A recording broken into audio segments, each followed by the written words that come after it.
Hello and welcome. My name is Matt Johnston, also known as Matt the Lawyer. And one of the most common questions that I get after, what kind of business should I set up, or, how do I set up an LLC? Small business owners are often looking for, not surprisingly, fantastic resources that probably don't cost them a lot of money to get some advice on starting their business. So this is one of those posts where I've decided I'm just going to give you all some free stuff.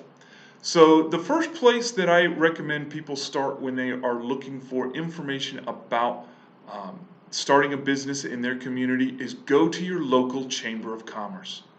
Now, a lot of people think Chamber of Commerce is just a bunch of good old boy networks, more worried about, the big enterprises, the big businesses in a community, and nothing could be further from the truth. Most chambers of commerce, the vast majority of their businesses that are members are small businesses. In Frederick County, where I live, there are about 900 member businesses in the Chamber of Commerce. 800 of them are small businesses that employ 5 people or less. It's just the nature of the business. So they have a vested interest in trying to help businesses get established, grow, expand, and be a part of the community. So a Chamber of Commerce is a great place to go.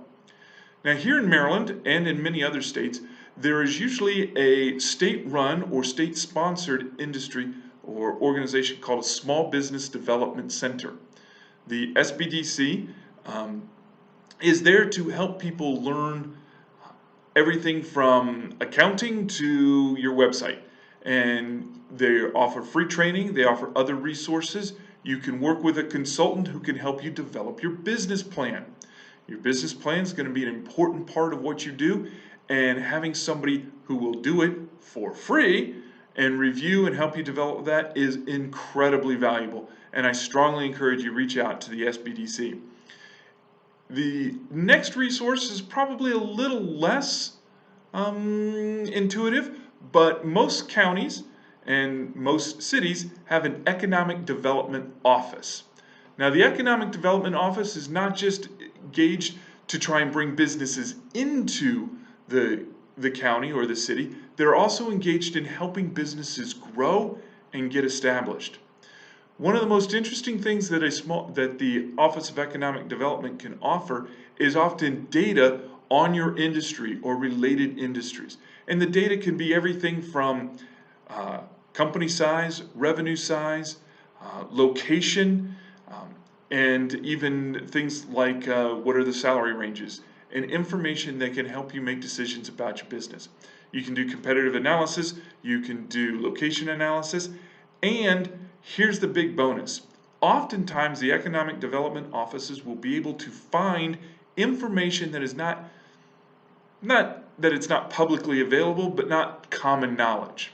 So I always like to tell the story of my friend who had an architecture firm. He had been in a traditional sort of Class A office space building with lots of other people, and he was looking to move downtown.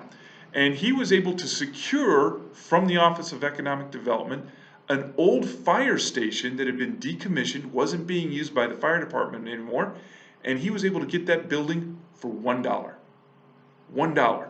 Now, that $1 building comes with a lot of strings. He had to spend the money to renovate the space. He has to employ a certain number of people. He has to stay in the facility for a certain period of time.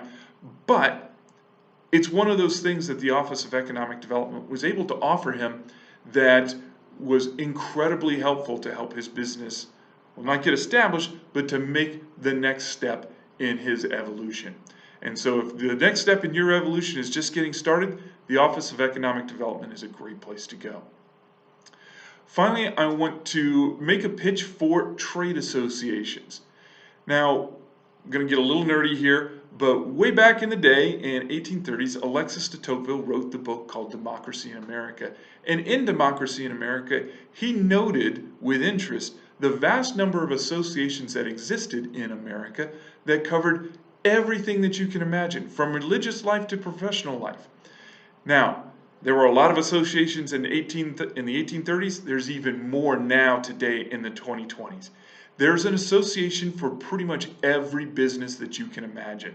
Unless you are truly cutting edge and you are out on the bleeding edge of new economy, there's going to be a trade association in your business.